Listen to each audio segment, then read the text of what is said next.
মৃত্যু আসার খেয়া পড়িয়া যাবা।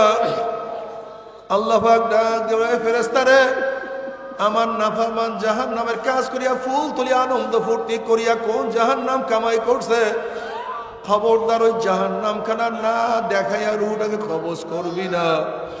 আল্লাহর কসম করিয়া বলিয়া তুইয়া গেলাম, এই যুবক বাবারা, ও মুরব্বীরা, ও আমার পর্দালা মা বোনেরা, ওই নাফরমান বদমাশ বেঈমান হঠাৎ স্বপ্নের মধ্যে দেখতে পারবে জাহান্নামের দরজাগুলি টাস টাস করিয়া খুলিয়া গেছে, আগুন দাউ দাউ ধাউ দাউ আহা শো শো আওয়াজ করিয়া জ্বলতে আছে। নাফরমান যখন বুঝবো ওইটাই আমার ঠিকানা, তখন নাফরমান রুহুটা 360টা মোকামে দৌড়া দৌড়ি করতে থাকবে। রুহু আর বাইর হইতে চাইবে না। করুণ দৃষ্টিতে রুহুটা আজরাইলের তাকায় বলে, ভাই আজরাইল, আমি তো বুঝতেই পারি নাই, আমার বয়স তো মাত্র 16, আমার বয়স তো মাত্র 18, আমি তো মাত্র ছাত্র, আমি বুঝতেই পারি না ছাত্র জীবনে তুমি আমার সামনে হাজির হয়ে যাবা। ভাই আজরাইল, মাত্র বিবাহ করছে, বুঝতেই পারি না এত শীঘ্রই আমার মৃত্যু হবে। ভাই আজরাইল, আমার নবজাত শিশু, জানি না এদেরকে কে খাওয়াইবে।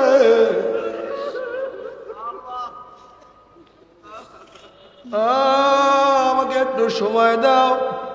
আজরাইল আলাইহিস সালাতু ওয়াস সালাম বলেন, ইউআখিরুল্লাহু নাফসান ইযা জা আজালুহা, 1 সেকেন্ড আগেও না 1 সেকেন্ড পরেও না, আর তোকে চান্স দেওয়া হবে না। ও নাফরমান, দেখ কোন জাহান্নাম কামাই করছো। নাফরমান জাহান্নাম দেখার সাথে সাথে কলিজাটা উল্টে যাবে। আজরাইল আলাইহিস সালাতু ওয়াস সালাম এমন ভাবে রুহুর উপরে থাবা মারবে, থাবার সরে রুহুটা টান দিয়া রক সিরিয়া সিরিয়া নিয়ে চলিয়া যাবে। সবাইকে ক্ষমা করিয়া দেও। আল্লাহ ইবাদত করার তৌফিক দিয়া দাও।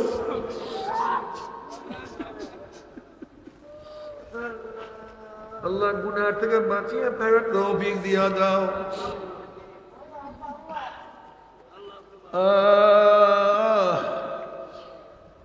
আযাবুল কবর হক, কোন কবর আযাব সত্য, কোনো সন্দেহ নাই। বাবারে, আমার দাদা জান রহমাতুল্লাহ আলাইহি তার কিতাবের মধ্যে সত্য একটা ঘটনা নিয়ে আসছেন। আমার দাদা জান রহমাতুল্লাহ আলাইহির বিয়ে আব্দুল কাদের ফরাজি সাহেব দাদা জান রহমাতুল্লাহ আলাইহিকে বলছেন, বিয়ে হিসেবে একটা আজীব ঘটনা শুনে, আশ্চর্য ঘটনা শুনেন। ঢাকার এক বড় লোক, বহু টাকার মালিক, সারাদিন টাকা পয়সা নিয়ে ব্যস্ত থাকতো, নামাজ রোজার কাছেও যাইতো না। সে মারা যাওয়ার পরে তাকে যখন দাফন করিয়া চলিয়া আসলাম, তার ছেলে বলে, আমার একটা চেক কবরের মধ্যে পড়িয়া গেছে, হয়তো আল্লাহ কুদরত দেখাবে, এর জন্য এই ঘটনা ঘটছে। এই মাত্র দাফন করলাম, চেকটাকে নষ্ট করিয়া কি লাভ। আব্দুল কাদের ফরাজি সাহেব বলে, বেআই পরামর্শ করে আমরা সবাই গেলাম কবর খনন করার জন্য। আমরা যখন এই কবরের থেকে মাটি উঠানো শুরু করলাম,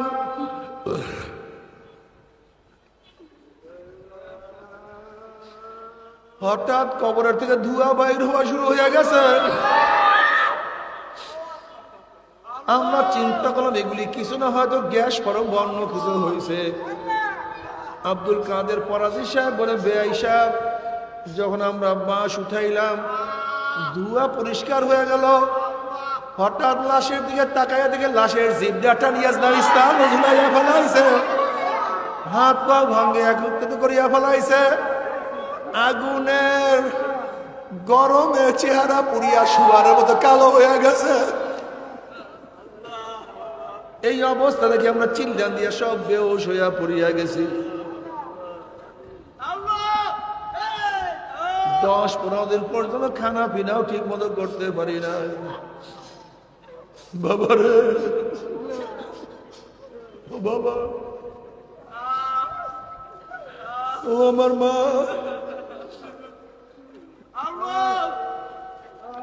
কোরআন কোনদিন মিথ্যা হইতে পারে না।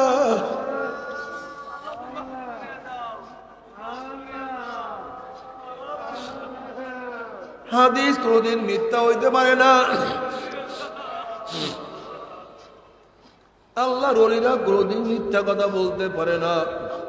বাবা কেন বুঝো না? আজকে দুনিয়ার পরীক্ষায় একবার ফেল করলে বারবার পরীক্ষা দিয়ে পাশ করা আশা করা যায়। আজকে দুনিয়ার মামলায় এক জায়গায় হারলে আর এক জায়গায় আপিল করিয়া জেতার আশা করা যায়, কিন্তু খোদা না খাস্তা, খোদা না খাস্তা, খোদা না খাস্তা, এই মৌয়াতের মামলা, কবরের মামলা, কিয়ামতের মামলা, মিজানের মামলা,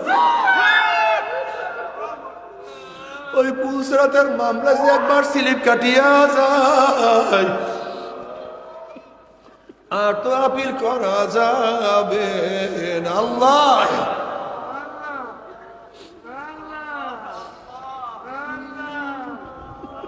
বাবারে আল্লাহ না করুক, আল্লাহ না করুক জাহান্নামের ফয়সালা হইয়া যায়। যদি জাহান্নামের ফয়সালা হইয়া যায়, তুমি কি জানো জাহান্নামের লোকের অবস্থাটা কি হবে? জাহান্নাম লোকের ঘর হবে আগুনের, জাহান্নামের লোকের খাট হবে আগুনের, তাদের ল্যাব হবে আগুনের, তাদের পোশাক হবে আগুনের, তাদের খাদ্য হবে আগুনের, তাদের পানি হবে আগুনের। ওয়ায়াস্তাগীসু ইউগাসু বিমাইন কাল মুহলি ইয়াশবিল উজুহু বিসার শারাবু ওয়াসাত মুরতাফাকা। যখন জাহান্নামীরা পানি পানি করে চিল্লাতে থাকবে, তাদের সামনে যখন গরম পুষ হাজির করা হবে, ওই গরম পুষ এবং পানির গরমে চেহারার চামড়া খুলিয়া ঝাপাত করিয়া পড়িয়া যাবে। ইয়াশবিল উজুহু, এরপর পানির তৃষ্ণা মিটবে না। যখন ডব ডব করিয়া পানি এবং পুষ গিলিয়া খেয়া ফেলাইবে, পেটের মধ্যে গিয়া নারী বুড়ি সব জ্বালাইয়া পোড়াইয়া গলাইয়া পিছনের রাস্তা দিয়া জুব জুব করে ফেলাইয়া দিবে। আল্লাহ পাক কালামে পাকের মধ্যে ফরমান লা ইয়ামুতু ফিহা ওয়ালা ইয়াহইয়া, মানুষ মরবেও না, বাঁচবেও না, জীবন বাহির হবে কিন্তু বাহির হবে না। তবে মুমিন মুসলমান বলতে সবাই মনে চায় গুনার থেকে ফিরিয়া না কামল করিয়া মাওলার জান্নাতে সবাই যাইতে মনে চায়। গুনাহ নিয়া মাওলার জাহান্নামে কাউরি কিন্তু যাইতে মনে চায় না। কিন্তু কেনই বা আমরা না কামল করতে পারি না, কেনই বা গুনার কাম ছাড়তে পারি না? এর মূল কারণ আপনার এবং আমার পিছনে নফস এবং শয়তান লাগিয়া রয়েছে। ফকের বান্দা জনাব মুহাম্মদ রাসূলুল্লাহ সাল্লাল্লাহু আলাইহি ওয়াসাল্লামের উম্মতগণ, আল্লাহ পাক রব্বুল আলামিন আপনাকে আমাকে দুনিয়ার সমস্ত ফিতনা ফাসাদ থেকে পরিত্রাণ দিয়ে কোরআন ও হাদিসের মাজলিস, আলেম ওলামা, মুমিন মুত্তাকিন, জাকিরিন শাকিরিনদের গুরুত্বপূর্ণ এক দামি মাজলিসে আসার, বসার, বলার, শোনার তৌফিক আল্লাহ পাক দান করছেন। শুকরিয়া দান সবাই বলে আলহামদুলিল্লাহ।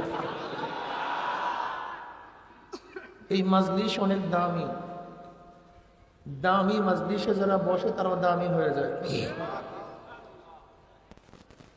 দামি মাজলিসে যেই সমস্ত মানুষগুলির একসময় কোনো দাম ছিল না, ওই মানুষগুলিও দামি মাজলিসে, দামি সোহবাতে আসলে তারাও দামি হয়ে যায়। যেরকম বেলাল হাবশী রাদিয়াল্লাহু তাআলা আনহুর একসময় কোনো দাম ছিল না, নিজেও গোলাম ছিলেন, বাবাও গোলাম ছিলেন, দাদাও গোলাম ছিলেন, 1 টাকার মালিক ছিলেন না। কিন্তু সরদার দো আলম আলাইহিস সালাতু ওয়াস সালামের দামি মাজলিসে যাওয়ার কারণে, ওই দামি ব্যক্তির সাথে সম্পৃক্ত হওয়ার কারণে বেলাল হাবশীর মতো গোলাম দামি হয়ে গেছে। কত গোলাম দুনিয়ার থেকে বিদায় হয়ে গেছে, কেউ কারোর নামও নেই না। আর আজকে নারায়ণগঞ্জের এই মাহফিলে বেলাল হাবশীর নাম কত শ্রদ্ধা ভরে, কত মোহাব্বতের সাথে উচ্চারণ করতেছে। অথচ বেলাল হাবশী ছিল কালো, মূর্খ, শিক্ষা করার কোনো সুযোগ পান নাই, টাকা অর্জন করার মালিক হওয়ার কোনো সুযোগ নেই, সে তো গোলাম। জমিরও মালিক ছিল, কিন্তু দামি জায়গা যাওয়ার কারণে সেও কি হয়ে গেছে? কথা বলে কেমন দামি! আল্লাহ বেলালে হাবশি হাটে জমিনের মধ্যে, পায়ের আওয়াজ আরশের মধ্যে। এত দামি হয়ে গেছে।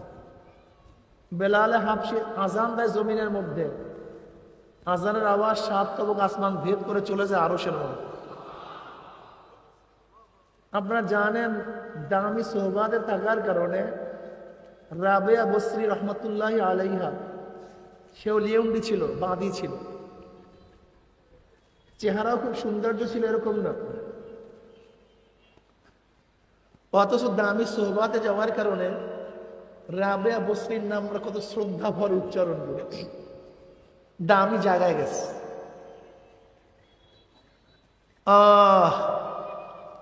এরকম হাজারো মানুষ আছে যারা একসময় কোনো দামি ছিল না, কিন্তু দামি সোহবাতে যাওয়ার কারণে, জিকিরের মাজলিসে যাওয়ার কারণে, কোরআন ও হাদিসের মাজলিসে বসার কারণে হুমুল জুলাসা উল্লাহ ইয়াশকা জালিসুহুম, আল্লাহ পাক এই মাজলিসকে কেন্দ্র করে বলেন উশহিদুকুম আন্নী কাদ গাফারতু লাহুম, ফেরেশতারা মাজলিসের সমস্ত মানুষের গুনাহ আমি মাফ করে দিচ্ছি। ইয়াকুলুল মালাকু মিনাল মালাইকাতি ফীহিম ফুলানুন লাইসা মিনহুম ইন্নামা জাআ লিহাজাতিন, ইয়াকুলুল্লাহ আযজা ওয়া জাল্লা হুমুল জুলাসা লা ইয়াশকা জালিসুহুম। এই মাজলিস কাউকে মাহরুম করে না, তবে মনে রাখতে হবে টিউবওয়েল তো পানি দিবে, কিন্তু যার কাছে পাত্র আছে সেই কিন্তু পানি ধরতে পারবে। সুন্দর আওয়াজে তেলাওয়াত হবে, যেই ব্যক্তির কান আছে সে শুনতে পারবে। দামি আতরের ঘ্রাণ ওই ব্যক্তি পাবে যার নাক ভালো। সুন্দর জিনিস ওই ব্যক্তি দেখতে পারবে যার চক্ষু ঠিক আছে। ভালো খাদ্যের স্বাদ ওই ব্যক্তি উপভোগ করতে পারবে যে ব্যক্তির জিহ্বা আছে। যার চক্ষু অন্ধ হয়ে গেছে সে কিছুই দেখতে পারবে নাকি ভাই? তোমার জিহ্বার মধ্যে গোটা দুনিয়ার শ্রেষ্ঠ খাদ্য দেওয়া হয়েছে, তুমি স্বাদ পাও না কেন? খাদ্যের দোষ নাই, তোমার জিহ্বা নষ্ট। তোমার সামনে এত সুন্দর আওয়াজ, তুমি শোনো না কেন? আওয়াজের ত্রুটি নাই, তোমার কান বহেরা। গোটা দুনিয়ার শ্রেষ্ঠ ঘ্রাণ তোমার সামনে, তুমি পাও না কেন? ঘ্রাণের ত্রুটি নেই, তোমার নাক বন্ধ। ঠিক আল্লাহ পাক রব্বুল আলামিনের কোরআন হাদিস, আল্লাহ পাকের মাখলুকাতের গবেষণা, চিন্তা ভাবনা, এত দামি দামি জিনিস, এত দামি দামি নসিহাত। আল্লাযী খালাকা সাবআ সামাওয়াতিন তিবাকা মা তারা ফি খালকির রহমানি মিন তাফাউত ফারজি'ল বাসার হাল তারা মিন ফুতুর সুম্মা রজি'ল বাসারা কাররাতাইনি ইয়ানকালিব ইলাইকাল বাসারু খাসিয়াও ওয়া হুয়া হাসির। দেখ 7 তবক আসমান, 7 তবক জমিন আমি মাওলা কিভাবে সৃষ্টি করেছি। আমি কিভাবে সৃষ্টি করেছি, দেখ তো কোনো ত্রুটি আছে কিনা। হাল তারা মিন ফুতুর, দেখ তো কোনো ত্রুটি আছে কিনা, যে এইভাবে সিটিং করলে ভালো হইতো, এইভাবে ফিটিং করলে ভালো হইতো, এইভাবে না হইলে ভালো হইতো, একটু উঁচাই হইলে ভালো হইতো, একটু নিচু হইলে ভালো হইতো। দেখ তো কোনো ত্রুটি, হাল তারা মিন ফুতুর, দেখ তো কোনো ত্রুটি পাও কিনা, দেখ তো। আবারও দেখ, সুম্মারজিল বাসারা, তোর চক্ষুকে আবারও ফিরা ত্রুটি খোঁজার জন্য। না, ত্রুটি পাবি না, বরং ত্রুটি খোঁজার জন্য চক্ষু উন্মোচন করলে লজ্জিত হইয়া চক্ষু ফিরে আসবে। কিন্তু আমার সৃষ্টির মধ্যে কোনো ভুল নেই, কোনো ত্রুটি নেই। কিন্তু তোমার আমার চক্ষু শুধু দেখে একটা আসমান। কিন্তু যারা মারেফাত অর্জন করছে, বসেন,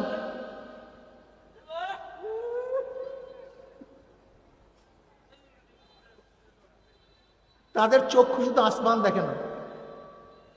তুমি আমি সূর্য দেখি, যারা আল্লাহ পাক রহমাতের দৃষ্টি দিয়া তাকায় তারা সূর্য দেখে না, অনেক কিছু দেখে। কি ভাই? দেখো, গাছের মধ্যে আপেল সৃষ্টি হওয়ার পর থেকে আপেল কি নিচের দিকে আসছে না উপরের দিকে গেছে? কথা বলেন না কেন? কিন্তু কেউ কোনো কিছু আবিষ্কার করতে পারে নাই। নিউটন যখন দেখছে আপেল কেন নিচের দিকে আসছে, আকর্ষণ বিকর্ষণ শক্তি আবিষ্কার করে ফেলছে। কি বুঝলেন? সবার চক্ষু এক না, সবার চক্ষু, ডাক্তারের চক্ষু আর তোমার আমার চক্ষু কিন্তু এক না। তোমার আমার চেহারা ডাক্তার দেখলেই বুঝতে পারে কোন রোগের জান ঢুকছে, কিন্তু তুমি আমি কিন্তু বুঝতে পারি না। যদিও চক্ষু বাহ্যিক দৃষ্টিতে এক, কিন্তু আসলে অরিজিনাল চক্ষু কিন্তু এক না। আল্লাহওয়ালাদের চক্ষু আর তোমার আমার চক্ষু তো এক না। আল্লাহওয়ালার ফুলের দিকে তাকান, তারা মাওলার কুদরত নিয়ে গবেষণা করে নাকি ভাই? हर गोल में तू है, रंग में तू है, वो में तू, हर जा तू, जिधर दिखता हो मैं तू ही तू है, तू ही तू है, तू ही तू। তুমি আমি ফুল নেই, স্বাদ করি, ঘেরান দেখি, আনন্দ ফুর্তি করি, উপহার দেই, কিন্তু একদিন চিন্তা করছে ফুলটা বানাইছে কিভাবে? এত ডিজাইনার, কোন ডিজাইন এই ফুলটা বানাইছে? এক এক ফুলের মধ্যে এত ডিজাইন কিভাবে সৃষ্টি করেছে? পাপড়ির মধ্যে এত ডিজাইনের রং কিভাবে লাগাইছে? আবার এই পাপড়ির মধ্যে ঘেরান কিভাবে ঢুকেছে? তুমি আমি ঘেরান নিছি, চিন্তা করি নাই, কথাটা বোঝাতে পারি না। কিন্তু গবেষকরা যারা আল্লাহওয়ালা, আল্লাযীনা ইয়াযকুরুনাল্লাহা কিয়ামান ওয়া কুউদান ওয়া আলা যুনুবিহিম ويتفكرون في خلق السماوات والأرض ربنا ما خلقت هذا باطلا سبحانك فقنا عذاب النار। তুমি আমি শুধু দেখি আসমান জমিন, তারকা, গাছপালা, তরু লতা, কিন্তু আল্লাহওয়ালাদের মধ্যে কত যে ফিকির, কত চিন্তা, কত ভাবনা, কত দর্শন। তারা এই সমস্ত ফিকিরের মাধ্যমে আল্লাহকে পায়। এখানে যারা আছেন আমার মুরব্বী যুবক বাবারা, দেখেন সৃষ্টি লগ্ন থেকে আল্লাহ দুইটা গ্রুপ করছেন। কয়টা গ্রুপ? সৃষ্টি লগ্ন থেকে আল্লাহ দুইটা গ্রুপ করছেন, এবং দুইজনকে শত্রু বানায় দিছে। আদম, শয়তান। আদমের শত্রুকে, শয়তানের শত্রুকে, এই শুরু একের প্রথম থেকে। এই ডিজাইনটা মনে রাখবেন মাথার মধ্যে।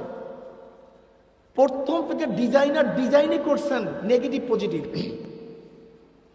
আদম, শয়তান। কারণ আল্লাহ শুধু আদমকে বানাইতে পারতেন না, শয়তানের দরকারটা কি ছিল? কিন্তু ডিজাইনার সেই ডিজাইন করেননি। ডিজাইনটাই করছেন এইভাবে, একদল তার পক্ষে, একদল তার বিপক্ষে, নাহলে জমে না। আমি পক্ষে বিপক্ষে না থাকলে কোনো কিছুই জমে না। নেগেটিভ পজিটিভ না থাকলে কিছুই হয় না। আল্লাহ পাক রব্বুল আলামিন তো স্রষ্টা, সে তো গোটা মাখলুকের ডিজাইন করছেন নাকি ভাই? কিভাবে কি সৃষ্টি করবেন? তা আল্লাহ পাক সূচনাটি আদম, শয়তান, একজন আরেকজনের কি দুশমন। তার মানে আদমের গ্রুপও থাকবে, কথা কয় না, আদমের গ্রুপও থাকবে, শয়তানের গ্রুপও। বাস এই উসুলটা মনে রাখেন, এই মূলনীতি মনে রাখেন। হসপিটাল আছে কি নাই? সেখানে রুগী নাই, আপনার যান না কেন? জেলখানা নাই নারায়ণগঞ্জে, আসামি নাই, আপনার যান না কেন? দেখেন জেলখানা আছে, সেখানে মানুষ আছে, কিন্তু আমি যাইতে চাই না। হসপিটাল আছে, সেখানে মানুষ থাকবে, কিন্তু আমি অসুস্থ হতে চাই না। শয়তানের গ্রুপে লোক থাকবে, কিন্তু আমি সেই গ্রুপে থাকতে চাই না। থাকবে না তা না। মূর্খ, শিক্ষিত, মূর্খ নাই, মূর্খের গ্রুপে লোক নাই, আমি থাকতে চাই না।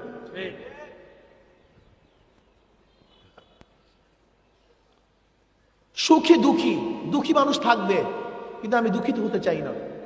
লাঞ্ছিত অপমানিত, সম্মানিত, আমি লাঞ্ছিত অপমানিত হতে চাই না, আমি সম্মানিত হতে চাই। জান্নাত জাহান্নাম, জান্নাত জাহান্নামে লোক থাকবে না, আমি যাইতে চাই না। সোজা হিসাব কিতাব, ক্লিয়ার কাট কথা। থাকবে না তা না। আদম গ্রুপ, শয়তান গ্রুপ। শয়তান কসম করছে আল্লাহ যে আদমের জন্য চিরতরে জাহান্নামে হয়ে গেলাম, আমি এদেরকে জাহান্নামে না নিয়ে ছাড়বো না। ও কসম করে আসছে আল্লাহর কাছে, ওই আদম গ্রুপকে সব জাহান্নামে নিতে চায়। আমার মাওলা ডাক দিয়া বলে, শোন, আমি আদমের পক্ষে আছি, তবে তোরেও আমি সমস্ত মহল্লা দিয়ে দিছি, তোকেও আমি অধিকার দিয়ে দিছি, কিন্তু শোন, আদমের সন্তানকে ধাক্কাইতে ধাক্কাইতে ধাক্কাইতে ধাক্কাইতে যদি জাহান্নামের কিনারায় নেওয়া যাও, আর ওই জাহান্নামের কিনারার থেকে আমার বন্দা যদি ডাক দেয় আল্লাহ, ওই জাহান্নামের কিনারার থেকে যদি আমার বন্দা আমার দিকে হাত বাড়ায়, ওর হাত বাড়াইতে দেরি, ধরতে দেরি করবো না, শুধু বাড়াইতে দেরি, ধাম করে ধরা বলা। যুবক বাবারা খুব ভালো মতো বুঝবা, জেলখানায় লোক আছে, বালাখানায় লোক আছে, জেলখানায় যাও না, বালাখানায় থাকার চেষ্টা করো। তবে মনে রাখতে হবে, বালাখানায় থাকতে কষ্ট লাগে, জেলখানায় যাইতে কষ্ট হয় না। জেলখানায় যাইতে চান, যদি যাইতে চান সহজ পদ্ধতি, মেজাজ খারাপ একজনের মাথার মধ্যে একটা বাড়ি দিয়ে দেন। মেজাজ খারাপ একজনের মাথার মধ্যে একটা বাড়ি দিয়ে দেন। আপনার জেলখানায় যেতে হবে না, পুলিশ, সিআইডি, ডিবি, এনএসআই, গোটা প্রশাসন আপনার পিছনে লাগছে। আপনি কোথায় আছেন? খুইজা ধইরা মামলা নিজেরা দিয়ে, তোমার মামলা দেওয়ার দরকার নেই, ওই গোটা প্রশাসন মামলা টামলা সব কিছু দিয়ে তারপর তোমাকে জেলখানায় ঢুকিয়ে দেবে, কোনো টেনশন নাই। ময়লার মধ্যে পোকা অর্জন করতে কষ্ট লাগে না, ভালো জিনিস অর্জন করতে কষ্ট লাগে। জঙ্গল হওয়ার জন্য কষ্টের প্রয়োজন নেই, সারের প্রয়োজন নেই, চাষের প্রয়োজন নেই, কিন্তু ফসল ফলাতে সাধনা লাগে। মূর্খ থাকতে কোনো কষ্টের প্রয়োজন নেই, থাকব না পড়লেই বাস মূর্খ হয়ে যাবে, কিন্তু শিক্ষিত হয়ে গেলে সাধনার দরকার হয়। এই খোলা আকাশের নিচে থাকলে কোনো টেনশনের দরকার নেই, চেষ্টার দরকার নেই, কিন্তু এই বিল্ডিং এর মধ্যে উঠলে, এসির মধ্যে থাকতে গেলে সাধনার দরকার আছে। কথা বলে দেখেন, দুই পায়ে হাঁটতে চেষ্টার দরকার নাই, কিন্তু পাঁচর গাড়িতে চড়তে কথা বলে সাধনার প্রয়োজন আছে, সাধনার প্রয়োজন আছে। জাহান্নামে যদি যাইতে চাও কোনো চেষ্টার দরকার নেই, কোনো সাধনার দরকার নাই। ঘুমাও, নামাজ পড়ার মনে চায় না, ঘুমাও। রোজা রাখতে মনে চায় না, ছাড়ো। পর্দা করতে মনে চায় না, বেপর্দা হও। মদ পান করতে মনে চায়, খাও। গাঁজা খাইতে মনে চায়, টানো। সুদ খাইতে মনে চায়, খা, মনে যা চায় করো। একেবারে ফেরেশতারা তোমাকে ধইরা বাইন দিয়া তারপর জাহান্নামে নিয়ে যাবে। কিন্তু জান্নাতে যাইতে গেলে কি লাগবে না কি জানি কি, হ্যাঁ, বালাখানা উঠতে কি লাগবে না যে ভাই, পাঁচরো গাড়িতে চললে কি লাগবে না, এই সাতার পাঁচরো গাড়ি আর দুনিয়ার ইট সুরকির বাড়ির মধ্যে উঠতে এত সাধনা করো, আর আল্লাহ পাক যাকে ছোট একটা জান্নাত দেবে, সেই জান্নাত দুনিয়ার চেয়ে 10 গুণ বড় হয়ে যাবে। একটা মজার হাদিস শুনে, আল্লাহ পাক রব্বুল আলামিন জান্নাত সৃষ্টি করার পরে জিবরাইলকে বললেন, যাও জিবরাইল আমার জান্নাতখানা দেখে আসো তো, দেখো তো কেমন বানাইলাম, পছন্দ হইল কিনা, দাও দেখে আসো। জিবরাইলকে বললেন, কে বললেন? আল্লাহ পাক বললেন। জিবরাইল আলাইহিস সালাতু এক একটা পাংখা বাড়িতে 500 বছর সফর করতে পারেন। এই মারবেন ধম, আলোর বর্ষ চেয়ে বেশি চলতে পারেন তিনি, আলোর গতির চেয়েও ধাম, কোনো সময় নেই। এরকম 500 বছর পর্যন্ত সফর করিয়াও জান্নাত দেখিয়া শেষ করতে পারে নাই। এবার আসি রিপোর্ট পেশ করে। আল্লাহ বলেন, কেমন দেখলা জান্নাত? বলে, মাওলা হে, এত সুন্দর জান্নাত বানাইছো। আরে আল্লাহ, এই জান্নাতের সংবাদ যদি তোমার বান্দা বান্দি কোন রকমের কানে শুনতে পারে, জীবন যাবে, সব কিছু যাবে, কিন্তু জান্নাতে না আসিয়া কেউ ছাড়বে না। এত সুন্দর জান্নাত। নবী আলাইহিস সালাতু কি বলেছেন জান্নাত সম্পর্কে? জান্নাত এত সুন্দর, যাকে কোনোদিন চোখেও দেখে নাই, কানেও শোনে নাই, অন্তরে অনুভবও করতে পারে নাই, কল্পনা করতে পারে এরকম হতে পারে। জান্নাত তার চেয়েও সুন্দর। এবার আল্লাহ পাক রব্বুল জিবরাইল বলে, যাও জিবরাইল, আমার জাহান্নাম দেখে আসো, ওইটা কেমন বানাইলাম। জিবরাইল আলাইহিস সালাম 500 বছর সফর করতে পারে, জাহান্নাম দেখে শেষ করতে পারেনি। এবার রিপোর্ট বলে, কেমন দেখলাম? বলে, আল্লাহ এটা বানাইছেন কেন? এত মারাত্মক, খুবই কঠিন, এই বানাইছেন কেন আপনি? এখানে কি যাব? আপনার বান্দা বান্দি যদি জাহান্নামের কথা একটু কানে শুনতে পারে, জীবন যাবে, কিন্তু জাহান্নামে কেউ ঢুকবে না, এখানে কোনো মানুষ থাকতে পারবে না, এটা সম্ভব না, এত আযাব, এত কঠিন। এবার আল্লাহ পাক রব্বুল আলামিন বলেন, যাও জিবরাইল, আমার জান্নাত জাহান্নাম উভয়খানে ঘুরিয়ে দিয়ে দেখিয়ে আস, উভয়টা একবার চক্কর দিয়ে আসো। এবার জিবরাইল আলাইহিস সালাম, এই হাদিসটা মনে রাখবেন, জীবনের পথ চলতে সহজ হবে। এবার জিবরাইল আলাইহিস সালাম জান্নাতের পাশে যখন গেছেন, দেখেন চারো পাশে কাঁটার বেড়া। কিসের বেড়া? কাঁটার বেড়া। জিবরাইল আলাইহিস সালাম মন খুব খারাপ হয়ে গেছে।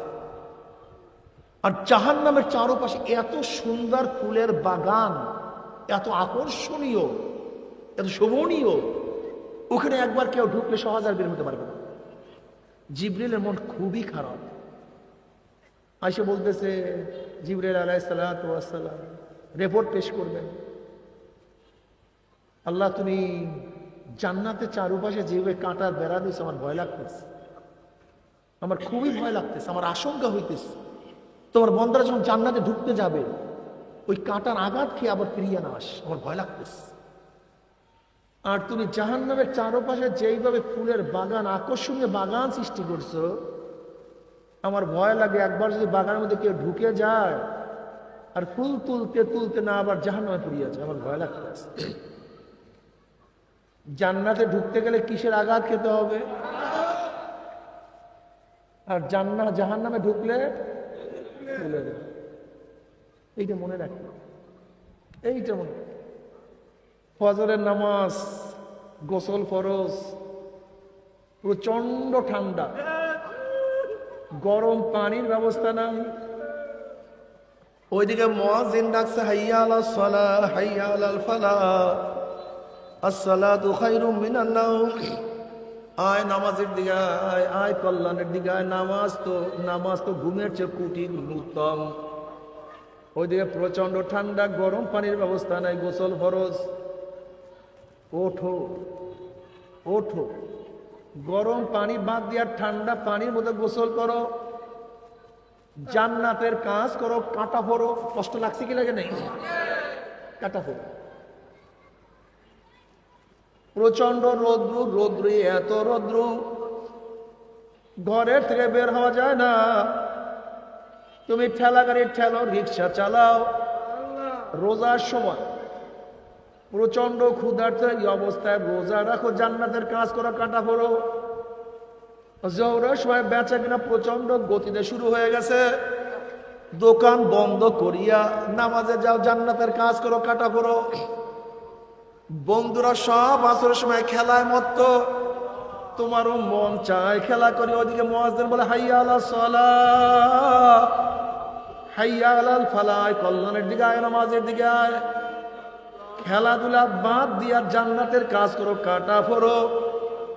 মাগরিবের নামাজ পড়ো, জান্নাতের কাজ করো, কাঁটা ফোড়ো। নামাজ না পড়িয়া ঘুমাইও না, এশারের নামাজ পড়ো, জান্নাতের কাজ করো, কাঁটা ফোড়ো। দাড়ি রাখার কারণে স্ত্রী চলিয়া গেছে, দাড়ি রাখার কারণে চাকরি চলিয়া গেছে, দাড়ি রাখার কারণে কত মৌলবাদী, কত টিটকারি সহ্য করছো, কিন্তু সবাই টিটকারি উপেক্ষা করিয়া দাড়ি রাখো, জান্নাতের কাজ করো, কাঁটা ফোড়ো। লম্বা জামা গায়ে দাও, সুন্নতি জামা গায়ে দাও, জান্নাতের কাজ করো, কাঁটা ফোড়ো।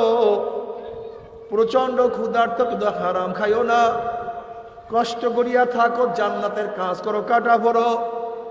বর্তমান জমানায় পর্দা করা খুবই কঠিন, আলেমদের মধ্যে পর্দা নাই, মেয়েদের মধ্যে আলেম আর মেয়েদের মধ্যে পর্দা নাই। পর্দা বিলুপ্তির পথে, এই সময় কষ্ট করিয়া পর্দা করো, জান্নাতের কাজ করো, কাঁটা ফোড়ো। হালাল হারাম তমিজ করিয়া খাও, জান্নাতের কাজ করো, কাঁটা ফোড়ো। জিকির আজকার করো, জান্নাতের কাজ করো, কাঁটা ফোড়ো। হজ করো, জান্নাতের কাজ করো, কাঁটা ফোড়ো। দিনের উপরে থাকো, আমরু বিল মারুফ নাহি আনিল মুনকার করো, জান্নাতের কাজ করো, কাটা ফোড়ো। এরকম কাটা ফোড়তে ফোড়তে ফোড়তে যখন হায়াতের বেড়া শেষ হইয়া যাবে, মৃত্যুর যে আসার খেয়া পড়িয়া যাবা, আল্লাহ পাক ডাক দে, ফেরেশতারা আমার বান্দা আমার বান্দি, আমার যুবক আমার মুরব্বী, আমার পুরুষ আমার মহিলা, আরো সাধনা করিয়া আমার যুবক স্কুলে টুপি মাথায় দিয়া কোন জান্নাত কামাই করছে, আমার ছাত্র স্কুলে সুন্নতি জামা গায়ে দিয়া কোন জান্নাত কামাই করছে, আমার যুবক অল্প বয়সে ইবাদত করিয়া কোন জান্নাত কামাই করছে, খবরদার ওই জান্নাত খানা না দেখাইয়া রূহ কবজ করবি না। এ আমার যুবক বাবারা, মুরব্বী বাবারা, পর্দালা মা বোনেরা, আল্লাহর কসম করিয়া বলিয়া থিয়া গেলাম, আল্লাহ পাকের মুমিন বান্দা বান্দি যখন মৃত্যু আসার খাইয়া পড়িয়া যাবে, হঠাৎ স্বপ্নের মধ্যে দেখতে পারবে জান্নাতের দরজা বলে টাস টাস করিয়া খুলিয়া গেছে, জান্নাতের হুর গেলমানরা জাওয়াহিরের মালা নিয়ে দাঁড়াইয়া রইছে, বলবে আল্লাহ তাখাফু ওয়ালা তাহজানু ওয়া আবশিরু বিল জান্নাতিল্লাতী কুনতুম তুআদুন। হে যুবক, হে মুরব্বী, হে গরিব, হে ধনী, হে পুরুষ, হে মহিলা, হে সুস্থ, হে অসুস্থ, এত সাধনা করে কোন জান্নাত কামাই করছো, এত সাধনা করিয়া কোন জান্নাত কামাই করছো, এত কষ্ট করিয়া কোন জান্নাত কামাই করছো, এত কাটার আঘাত সহ্য করিয়া কোন জান্নাত কামাই করছো। ওই যে দেখো সেই জান্নাত, ওই জান্নাত দেখার সাথে সাথে আল্লাহ পাকের মুমিন বান্দা মধ্যে রূহটা পাগলের মতো জান্নাত থেকে দৌড় মারবে, কখন যে শরীরের থেকে রূহ বাইর হইয়া যাইবে আল্লাহ পাকের মুমিন বান্দা মধ্যে কোনো কিছু টেরও করতে পারবে না। আল্লাহ সবাইকে কবুল করিয়া না, আল্লাহ সবাইকে জান্নাতের মেহমান বানাইয়া না।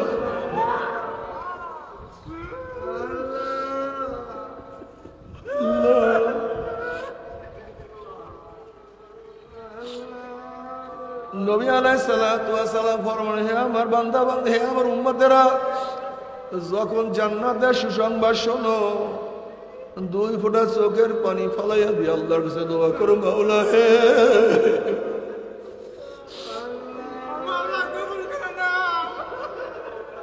ওই জান্নাত দিও, মাহরুম করিও না। কিন্তু আমার বাবারা, আমার মা বোনেরা, ফজরের সময় গোসল ফরজ, মুয়াজ্জিন ডাক দিছে, কিন্তু তুমি গোসল করিও না, উযু করিও না, নামাজেও যাইও না, ল্যাপ ভালো মতো মাথায় দিয়া ঘুমাও, আরাম করো, জাহান্নামের কাম করো, ফুল তোলো, জোহরের নামাজ পড়িও না, ব্যবসা বাণিজ্য করো, বিভিন্ন কাজে লিপ্ত থাকো, জাহান্নামের কাজ করো, ফুল তোলো, আসরের নামাজ বাদ দিয়া খেলাধুলা করো, আনন্দ ফুর্তি করো, জাহান্নামের কাজ করো, ফুল তোলো, মাগরিবের নামাজ পড়িও না, জাহান্নামের কাজ করো, ফুল তোলো, এশার নামাজ না পড়িয়া ঘুমাও, জাহান্নামের কাজ করো, ফুল তোলো। 50 বছরের বুড়া মানুষ তুমি দাড়ি কাটিয়া 30 বছরের যুবক সাজো, জাহান্নামের কাজ করো, ফুল তোলো, চেহারা উন্মোচন করিয়া সমস্ত মানুষের চরিত্র খারাপ করো, জাহান্নামের কাজ করো। হে আমার মা বোনেরা, ফুল তুলতে থাকো, মদ পান করো, জাহান্নামের কাজ করো, ফুল তোলো, সুদ খাও, ঘুষ খাও, চুরি করো, ডাকাতি করো, জাহান্নামের কাজ করো, ফুল তোলো। দুনিয়ার ক্ষমতার পিছনে ঘোরো, মনে যা চায় তাই করো, জাহান্নামের কাজ করো, ফুল তোলো। ফুল তুলতে তুলতে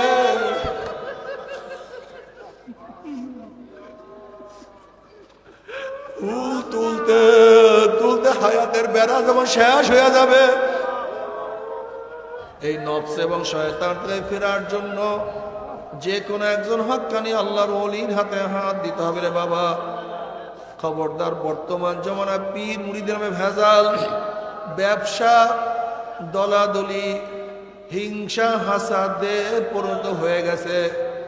সমস্ত আল্লাহর একমত যেই পীরের 5 জন মুরিদের মধ্যে কমপক্ষে 3 জনকে দেখবেন আলহামদুলিল্লাহ সুন্নাত মুআফাক আমল আখলাক মজবুত হয়ে যাইতে আছে, গুনার কাম ছাড়তে আছে, নেকের আমল ধরতে আছে, কলব নরম হইয়া চোখে পানি আসতে আছে।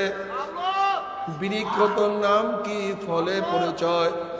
আমি চরমোনায় বুঝি না, চরমোনার দাওয়াত প্রশংসা প্রচার প্রসার করার জন্য আসিনি রে বাবা। চরমোনায় যাওয়ার তোমার কোনো দরকার নাই, কোনো দরকার নাই, কোনো দরকার নাই। তুমি যার কাছে গিয়া পারো গুনার কাম সারো, নেকের আমল ধরো, কলব নরম করিয়া চোখে পানি নিয়া মাওলার কবরে যাইও। যেরকম দুনিয়ার ঘরে আগুন লাগলে পানি সারা নিবানো যায় না, ঠিক তদ্রুপ তোমার এবং আমার গুনার দ্বারা যে জাহান্নামের আগুন জ্বলিয়া রইছে, চোখের পানি অসারা করে জাহান্নামের আগুন নিবানো সম্ভব না। কাজে আমার জন্য দোয়া চাই, আমিও দোয়া করি। সবাই সবার জন্য প্রাণ খুলিয়া দোয়া করো, যেন কিয়ামতের ময়দানে গলাগলি বাঁধিয়া মাওলা একসাথে জান্নাতে যাওয়ার তৌফিক দিয়া দেয়। আল্লাহুম্মা আমিন। ও আমার পর্দার মা বোনেরা, 2 হাত তুলিয়া মাওলার দরবারে কান্দো,